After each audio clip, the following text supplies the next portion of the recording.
Okay, when you're going to put this all together, the first thing you need to do is make sure that the pages are in the right order. So in this particular case,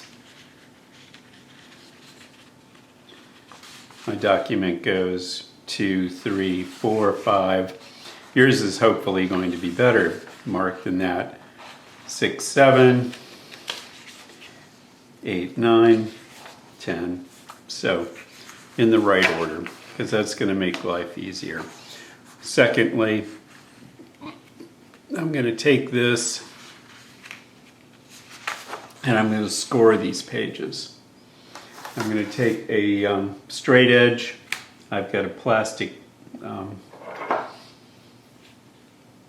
triangle here just because I know it's straight and I don't happen to have a stainless steel rule, but I'd really recommend a stainless steel rule for doing this. And I'm taking a blunt but sharp object and I'm scoring this page like that. Gives it a little bit of an indent, makes it very easy to then fold.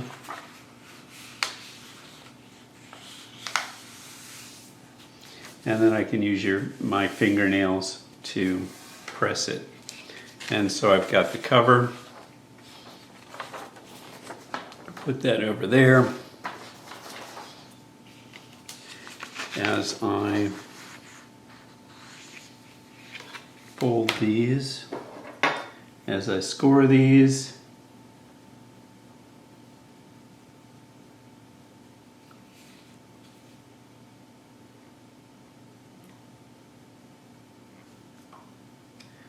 I'll again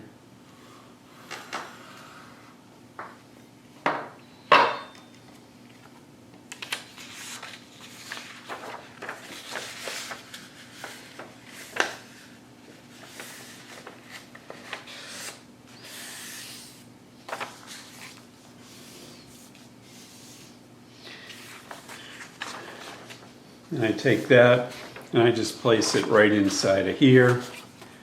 And I'm going to again place this over there and I'm just going to fold them and place them. And it's important to realize to watch which way you are. I'm scoring these on the outside.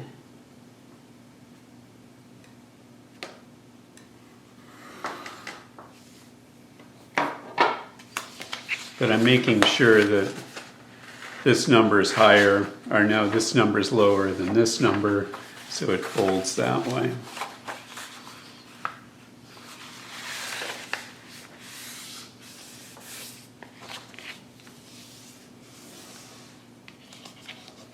Okay.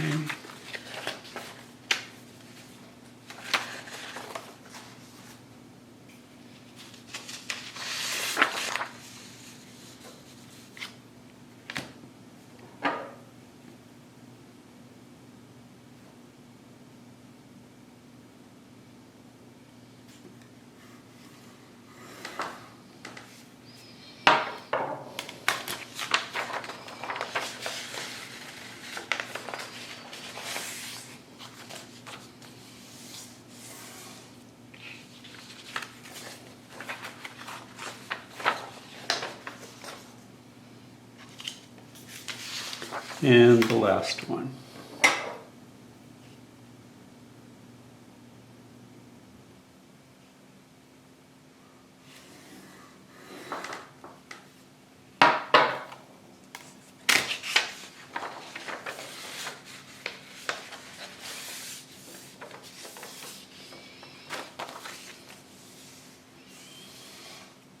Okay. And so they're all together. It wouldn't hurt to go back through and double check the page numbers to make sure you've got them all in order. You ought to be able to just line them up like this. The next thing we're going to do is we're going to take some staples and I'm just going to cut off a couple of staples. Oh, that one went across the room. We'll see when I ever find that one again. Probably in my foot at some point. Okay, so 2 staples. Then I'm going to take, don't have a ruler. It'd be useful to have a ruler. It would be a useful thing to bring this in about 1 inch. I'm going to just roughly guess this right about there. So I'm going to take this pin, or you can take a needle and just pierce all the way through. Then I'm going to go and, so that goes right there. The next pinhole goes right where that staple is, right there. Again, you want to keep this folded.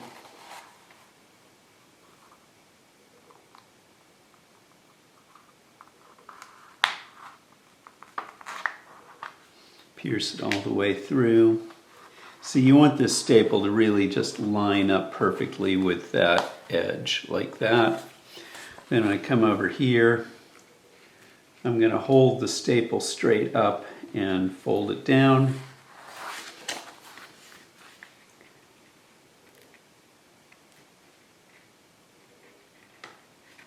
Like that. Very nice. Okay, next.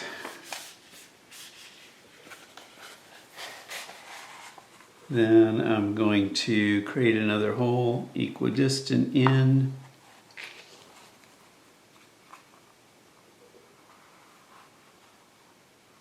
Right on the spine.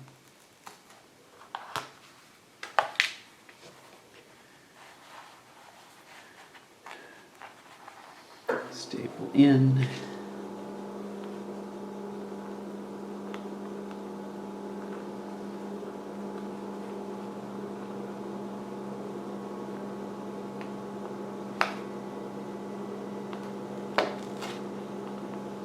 All the way through. Swivel staple over and put it in. Again, it lines up perfectly with the seam. I make it look easy. It's not easy. Bend that down.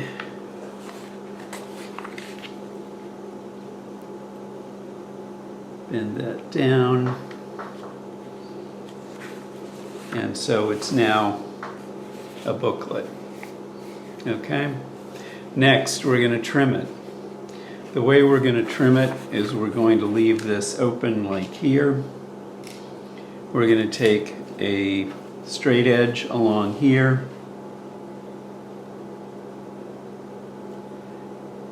Okay. I'm going to use an x-acto knife. You can also use a mat knife, a box cutter, something like that. The idea here is to go gently, to use a fresh blade, first of all, and I'm not going to cut all the way through because I'm going to need to keep these crop marks to cut this way. And so I'm then going to take this and I'm just going to very carefully cut along here. Again, I'm using a plastic triangle. I do not recommend using a plastic triangle to cut because most of the time you will actually nick the triangle. Unfortunately or fortunately, I have so many years experience of doing this that I can do it this way.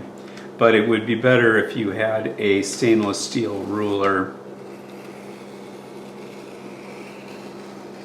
to cut with. And there I cut through several times and it's cut through that way. Now I'm going to swing it around the other way.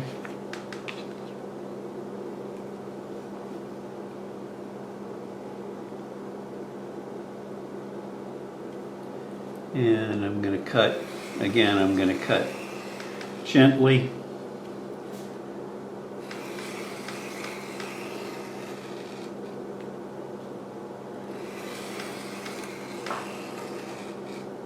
And you can see Okay, that should be good. Maybe not quite. If you've got a recut, I usually will put the knife blade in the slot and then bring the triangle over to it, and that usually will allow it to cut exactly in the same place the second time. All right. So, there we have it, like that. Now, the final cut, you want to fold it over and then line the triangle up. And this is where it's useful to do this once, do this whole booklet once, trim it, and then double check your design to make sure that it doesn't get trimmed oddly, like you don't have page numbers cut off or something. Because what ends up happening is, because of the thickness of the paper, this isn't particularly thick paper, but the actual inside pages will stick out farther than the outside pages.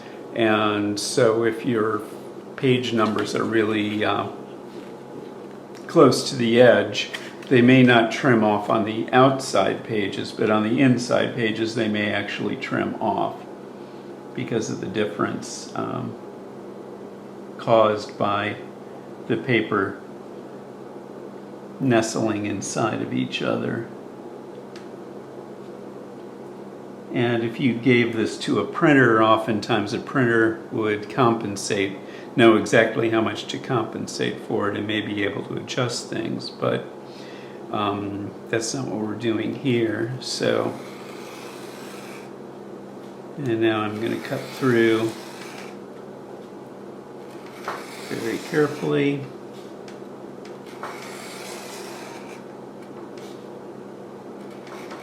It's amazing how many things you need to pay attention to when you're doing something simple as this.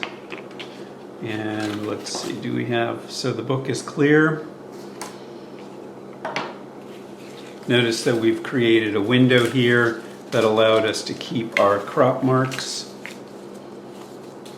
And now, and you can see where the bleed has allowed us to make minor mistakes, and yet this will still look correct. And then here's our booklet, and it goes something like this.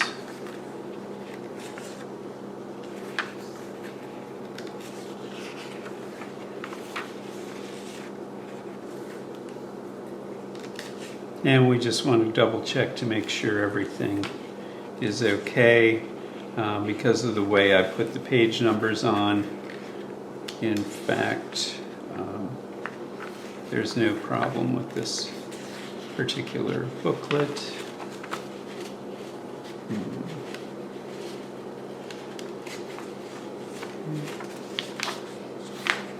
All right, and everything works just fine.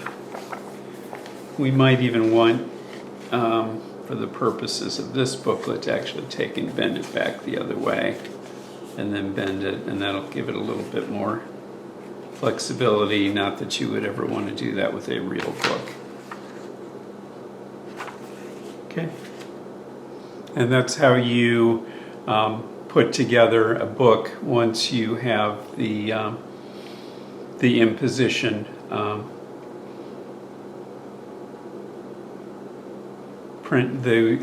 imposition version printed out.